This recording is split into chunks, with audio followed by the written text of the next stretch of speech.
G'day, today we're going to service a Subaru Impreza 2-litre EJ20 engine, 4-wheel drive, automatic transmission. Take you along for the ride.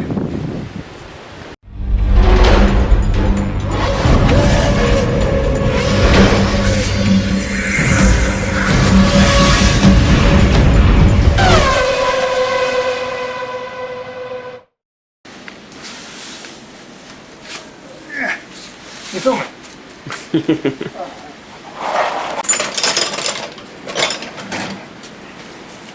Half inch. Look at that. So your sun plug is a 17mm.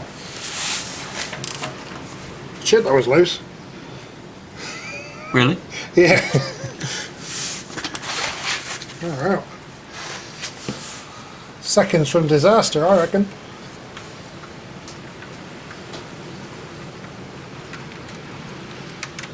That was tightened to piss sticks, fuck box one. You see the new Badgertronix policy of putting cardboard down where the oil's going to spill, not using electric pump. I'll crack off the oil filter.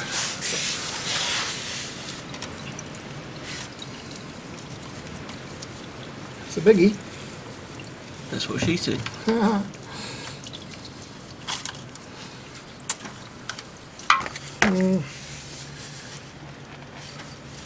Need to find a different tool. What do we got? You can see the my filter wrench is too small for the filter, so we're going to have to go for an alternative option.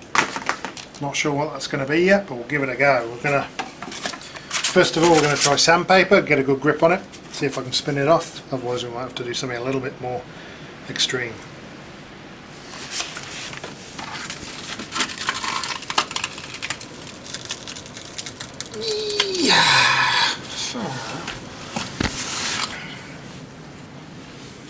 Alright, next.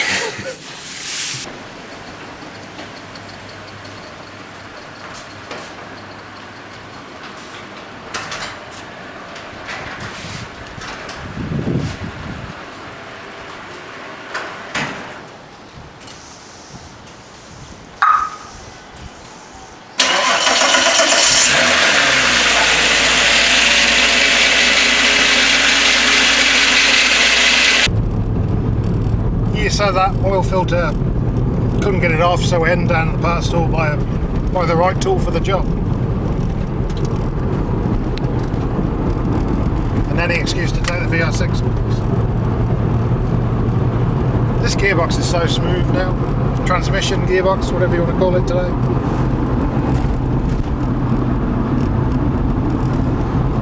Just stick it in D and drive.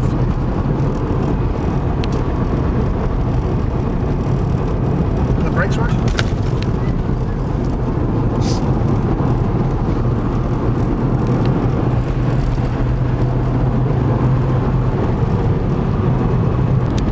What do we do? Just driving. Where are we heading? Went to Repco. What for? Oil filter wrench. And anything else that's on offer this week. Have a read of that.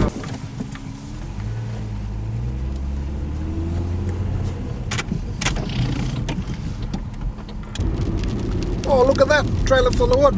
150 bucks. Even got a Badgertronix sticker on it.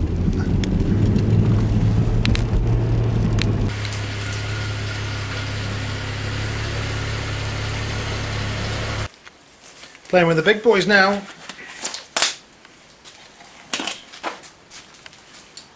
Right size wrench.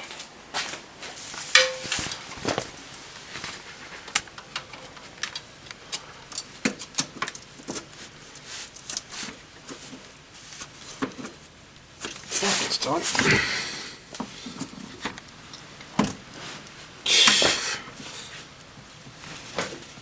Flippin' heck. Who services last? Flippin' Goliath.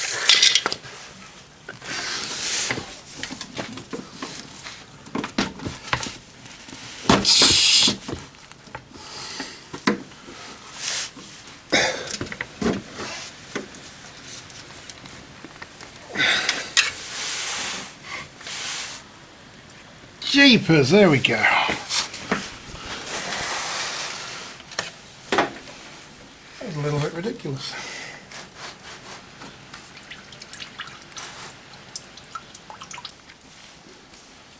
So the sump plug was not even finger tight, and the filter was tighter than a tight something. What's a really tight thing? Nuns. And tighter than a nun's cricket bat. Yeah, we got it off. Right tool helps. It's never going to come off any other way, so that was the right choice, heading to the parts shop. Now we're going to pre-fill the filter with oil. So I didn't buy the parts, but we've gone for a Ryco filter. As I said, reasonable quality. Just costs you at least twice as much as you need to pay. And using my favourite Valvoline SimPower, full synthetic. Used this on the Golf when I went to the racetrack. Car kept working, so yeah, can't complain about Valvoline stuff. So what we're going to do, since the filter's mounted vertically like that, we can pre-fill the filter, just give the engine an easier time on startup. You don't have to do this. I wouldn't normally bother, but it's not my car and the owner's a bit special, so we'll look into it. Oh, it smells good. So that's the only downside of pre-filling the filter. If you're a messy bastard, it goes everywhere.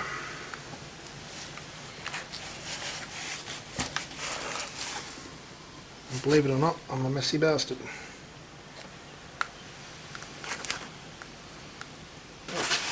I'm going to try and put this on without spilling it in my face. And as we said, hand tied is tight enough. What else can we check whilst we're under here? Look for any oil leaks. The drive belt looks nice and new. Can't see any sign of head gasket failure, which is what plagues these epoxy motors.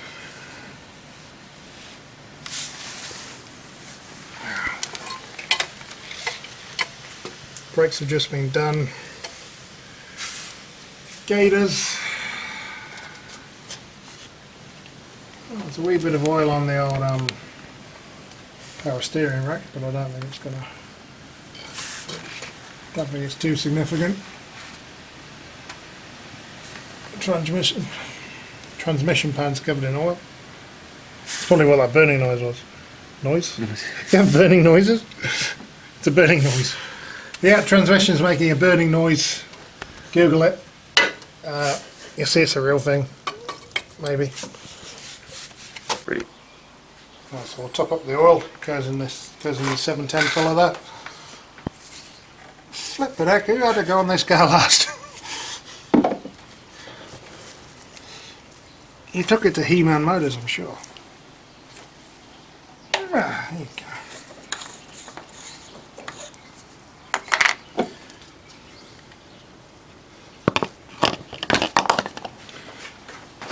Do you reckon about 4 litres or what? No, I've got no idea. Just guessing. Oh, me too.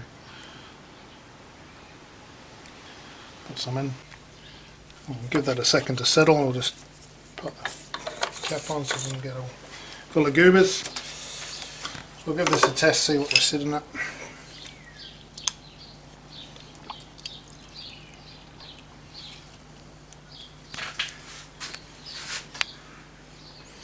Minus 37, it's got a bit of, not very clear, probably do have a tickle up, eh? But yeah, you're down to, well, good protection, it's just a bit shitty and all.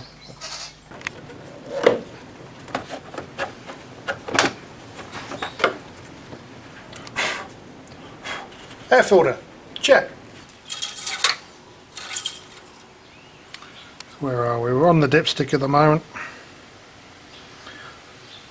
Good enough to get it off the ramps when we get there, and then we'll check it when it's flat and level. So we've checked air filter, brake fluid, coolant strength and all that kind of stuff. Sticker here says coolant was changed 50,000 k's ago, 4 years ago, so it's definitely due a change soon. topped up the 710. Washer fluid will do shortly. Cam belt was done 50,000 Ks ago, 4 years ago. So we'll get onto that at some stage. Battery looks pretty new, but we'll test the alternator output and that kind of stuff once we're back on the ground. No real oil leaks down below, belts look good. Brakes have just been done, so this car's pretty much good to go. Have a quick check of the exhaust and rear max and all that kind of stuff. Just a lube service, I'm not going to worry too much about suspension joints and bearings or anything else. Seems to be driving well, does it? Yeah, it's driving well, so when you're ready, that's good, no real tappity noise, no signs of oil starvation, so pre-filling the filter might have been a good plan. It's kind of just on the bottom of the dipstick, we might put a wee bit more in there. It's definitely on there but before.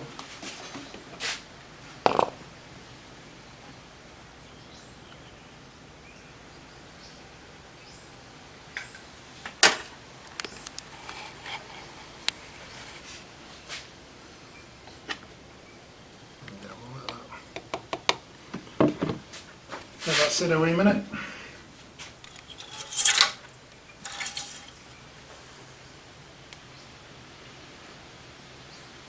Looking pretty good.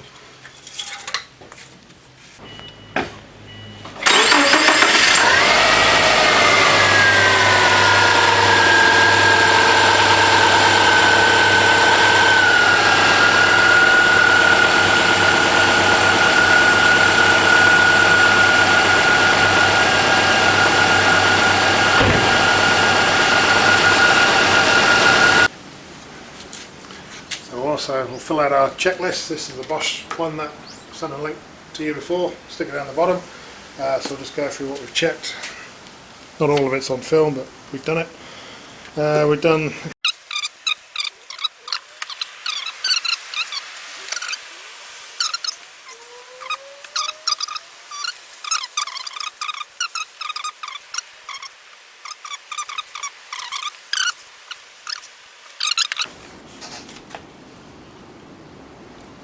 one other thing to go on here, mileage 147,503 kilometres.